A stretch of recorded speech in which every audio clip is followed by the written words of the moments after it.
Any occupation coverage can be less expensive, but it can also be less predictable at claim time, because the claims analysis can expand into vocational assessments, transferable skills evaluations, labor market surveys, and arguments about alternative work that you may not view as realistic. Now consider own occupation. An own occupation definition generally means you are considered disabled if you cannot perform the material and substantial duties of your regular occupation, even if you are able to work in another occupation. In the strongest form of own occupation, sometimes called true own occupation, you can potentially receive full disability benefits while earning income in a different job. That difference matters most for specialized professionals and high-income roles where the value of your work is tightly connected to specific skills, physical capacity, or cognitive performance. Think surgeons, dentists, anesthesiologists, trial attorneys, pilots, interventional radiologists, and certain technical sales or executive roles where the job is not easily substituted by another role at similar pay. However, not all own occupation language is equal. Many policies use variations such as modified own occupation or transitional definitions, and some policies define your regular occupation in a way that depends on what you were doing immediately prior to disability, or what you were trained to do, or what you were doing for the majority of your time. Details like these can produce very different outcomes in close cases.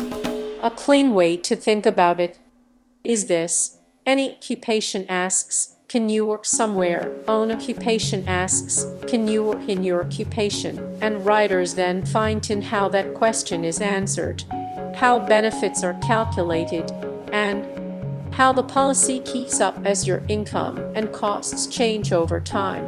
Now let us talk about the riders that can change the price, because riders can add meaningful value, but they can also make a policy significantly more expensive, and sometimes a rider that looks helpful is not worth the premium for a given profile. First and often most important is the residual disability rider, sometimes called partial disability.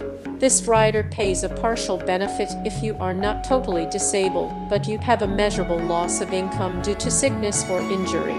Without this rider, many policies only pay when you meet the definition of total disability, which can create a harsh cliff. Either you qualify fully or you get nothing. Residual coverage smooths that cliff. Residual benefits are especially valuable because many real-world disabilities are partial. A back injury that limits procedures, a neurologic issue that reduces hours, a chronic condition that forces you to stop on call or a mental health episode that reduces capacity. Residual riders typically use an income loss test, sometimes combined with a time or two loss test, and the exact formula can vary. Some riders are more generous in the early months. Some require ongoing proof of income loss. Some include recovery benefits after you return to work. Residual coverage often increases premium meaningfully, but it is one of the riders most closely tied to claim frequency and real outcomes. For many buyers, it is closer to essential than optional. Second is a cost of living adjustment rider, often called COLA. This increases your monthly benefit over time while you are on claim, typically tied to an index or a fixed annual increase. The purpose is to protect purchasing power during long claims, which can last many years for severe conditions.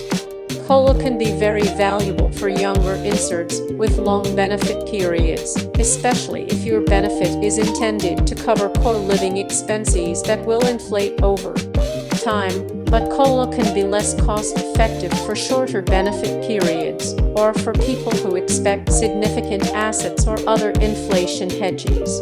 COLA also comes in different designs, some compound, some simple, some cap annual increases, and the premium impact can vary accordingly.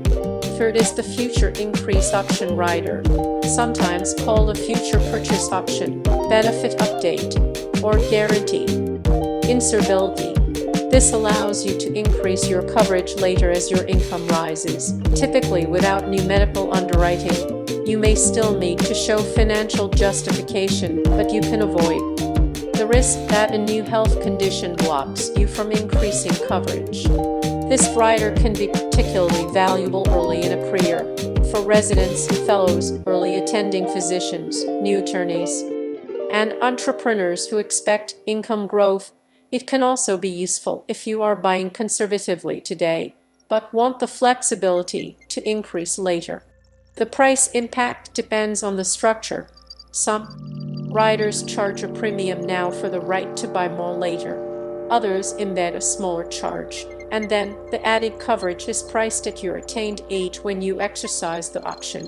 The details matter, especially around how much you can buy, how often, and whether the rider automatically offers increases or requires you to request them on specific anniversaries. Fourth is the catastrophic disability rider. This pays an additional benefit if you meet a stricter definition of catastrophic impairment, such as inability to perform a number of activities of daily living, severe cognitive impairment, or presumptive loss situations. Catastrophic riders can be expensive because they add meaningful benefit in high-severity claims. They can be more relevant for buyers who want extra protection for worst-case scenarios, especially if their base policy benefit is capped below their true earnings. Fifth is the retirement protection rider, sometimes called a retirement benefit. This directs an additional amount into a retirement account or a notional benefit while you are disabled. The idea is that disability can interrupt not only current income, but also long-term savings. These riders can be valuable, but they can also be costly, and they can overlap with your own savings strategy. If you already have substantial retirement contributions and flexibility, you may prioritize other riders first. Sixth is a student loan rider for those with significant education debt. This adds an extra benefit specifically to cover qualifying student loan payments during disability. It can be attractive for certain professional tracks where debt is large relative to early career income, but you should look closely at eligibility rules, waiting periods, offsets, and whether the additional benefit is payable under total disability only or also under residual disability. Seventh is a mental nervous limitation rider topic. This is usually not an add-on rider you choose. It is often a limitation that already exists in the base contract.